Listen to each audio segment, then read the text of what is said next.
வணக்கம் ஃப்ரெண்ட்ஸ், வாங்க இன்றைக்கி சூப்பராக புளிச்சக்கீரை கடையில் தான் பார்க்க போகிறோம். இந்த புளிச்சக்கீரையிலேயே 2 வகை இருக்குது. கொம்பு காசுலி, அந்த இன்னொன்று வந்து சாதாரணமாக புளிச்சக்கீரை. இந்த கொம்பு காசுலிங்கிறது கொஞ்சம் சிறு கசப்பு இருக்கும், மருத்துவ குணம் அதிகம் இதுலேயும். அதுவும் அதிகம்தான், இருந்தாலும் இதை ரொம்ப அதிகமாக சொல்லுவாங்க. அதுக்கும் டிஃப்ரென்ஸ் பார்த்திங்கன்னா, சாதாரண புளிச்சக்கீரை ரெட் கலரில் ஸ்டெம் இருக்கும், மெரூன் கலர் மெஜந்தா கலரில், இது பச்சையாகவே இருக்கும், அவ்வளோதான். இப்போ இதை நல்லா க்ளீன் பண்ணி வாஷ் பண்ணி வச்சுட்டேன், அலசி. இதில் கடாயில் தண்ணி ஊற்றிட்டு ஒரு 6-7 பச்சை மிளகா போட்டு இந்த கீரையை அதில் போட்டு நல்லா ஆவி கட்டிடலாம். ஆவியில் நல்லா வெந்துடும். தண்ணி ஊற்றிருக்கோம் இல்லையா, அந்த தண்ணியும் இந்த கீரை எல்லாம் சரி போயிடும். அந்த அளவுக்கு இதை வேக வச்சுக்கலாம். அவ்வளோ ஹெல்த் பெனிஃபிட்ஸ் இருக்குது. அயன் கண்டென்ட்டில் ஃபர்ஸ்ட்டில் வர கீரை இந்த புளிச்சக்கீரைங்க தான். இந்த புளிச்சக்கீரையில் இல்லாததே இல்லை, அவ்வளோ நல்லது. அளவாக எடுத்துக்கணும். எல்லாத்துலேயுமே எல்லாமே இருக்கும்.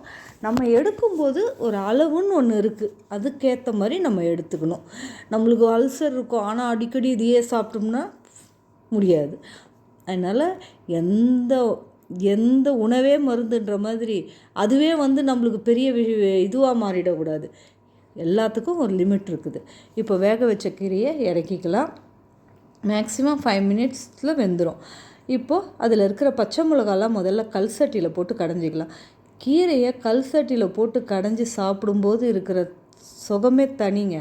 என்ன தான் நீங்கள் மிக்சியில் போட்டோ இல்லை பல்ஸ் மோடில் போட்டு கீரை கல் சட்டியில் போட்டு கடைங்க, வேறு லெவலாக இருக்கும். அதை கல் சட்டியை எல்லாத்தையும் கடைஞ்சி முடிச்சுட்டு கடைசியாக கல் சட்டியில் கையை விட்டு ஒரு முறை எடுத்து ஒட்டிகிட்ருக்க கீரையை டேஸ்ட் பண்ணி பாருங்கள், அமிர்தமாக இருக்கும். அவ்வளோ டேஸ்ட்டு கீரை. இப்போ அந்த பச்சை மிளகா மசிஞ்சிடுச்சு, மொத்த கீரையும் போட்டு பேலன்ஸ் கீரையும் போட்டு நல்லா கடைஞ்சிக்கலாம். கடைஞ்சிட்டு தாளிப்பு போட்டுக்கலாம். நம்ம நிறைய பேர் சொல்லுவாங்க, நம்ம மிக்சியில் ஒரு பல்ஸ் மோடு போட்டுட்டால் கடைஞ்ச மாதிரியே இருக்கணும். என்ன இருந்தாலும் மண் சட்டியில் இந்த மத்து வச்சு கடையிற கீரை வழி வராது. இப்போ நிறைய பேருக்கு டைம் இல்லை, ஆஃபீஸ் போகிறாங்க, அதனால் அட்ஜஸ்ட் பண்ணிக்க தான் இருக்கிற மாதிரி இருக்குது ஒரு சில இடத்துல. இன்னொன்று, நம்ம உப்பு புளி காரம் கிச்சன் சேனலில் கேட்ரிங்கும் நம்ம பண்ணிக்கிட்டு இருக்கோம். கல்யாண ஆர்ட்ரஸ்ஸு சின்ன 25 பேர் மினிமம், யாருக்கு என்ன கேட்டாலும் வெஜ்ஜு நான்வெஜ்ஜு 2மே செய்கிறோம். அது ஒரு தனி யூனிட்டாகவே போயிட்டுருக்குது. ஒரு சின்ன கடையும் இருக்குது, அந்த கடையில் வச்சு தான் எல்லாமே பண்ணிக்கிட்டுருக்கோம். இப்போ கீரையை கடைஞ்சி முடிச்சிட்டேன். கடாயில் எண்ணெய் ஊற்றி கடுகு உளுந்து போட்டு காஞ்ச மிளகா கிள்ளி போட்டிருக்கேன். இதுக்கு கொஞ்சம் தனி மிளகாத்தூள் போட்டிருக்கேன். எதுக்குன்னா காரம் பத்தாது. இந்த மிளகாத்தூள் சேர்த்துக்கிட்டிங்கன்னா உங்களுக்கு இன்னும் ஈஸியாக இருக்கும் காரம். கொஞ்சம் பெருங்காய பொடி சேர்த்துக்கோங்க. தனி மிளகா பொடி போட்டோம்னா அந்த கொஞ்சம் சுல்லுன்னு இருக்கணும், இல்லைன்னா புளிப்பாகவே இருக்கிற மாதிரி இருக்கும். அதனால் நான் எப்போவுமே 1 ஸ்பூன் தனி மிளகா பொடி சேர்த்துக்குவேன். ஒரு 4-5 காஞ்ச மிளகாவும் சேர்த்து இப்போ அதையும் உள்ளே போட்டுட்டு ஒரு கடைஞ்சா எப்படி இருக்குது பாருங்கள்.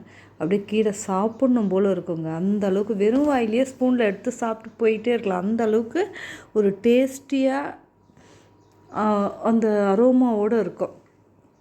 பெருங்காயத்தோட அந்த வாசனை அவ்வளோ நல்லாயிருக்கும். இப்போது இதிலேருந்து இந்த மண் சட்டிலேருந்து வேறு எதுக்கும் மாற்றிக்கலாம். இந்த வீடியோ பிடிச்சிருந்தா லைக் பண்ணி கமெண்ட் பண்ணி ஷேர் பண்ணுங்கள். சேனலை சப்ஸ்கிரைப் பண்ணுங்கள். உப்பு புளி காரம் கிச்சன் சேனலில் நிறைய சிம்பிள் ரெசிபீஸ் உங்களை தேடி வந்துக்கிட்டே இருக்குது. நான் maximum village side recipes, millets recipes, பொடி வகைகள் இதெல்லாம் தான். எங்கள் கேட்ரிங்கில் நாங்கள் என்னெல்லாம் பண்ணுறோங்கிறதும் ஃப்யூச்சரில் 1 by 1 சொல்லிக்கிட்டு இருக்கேன்.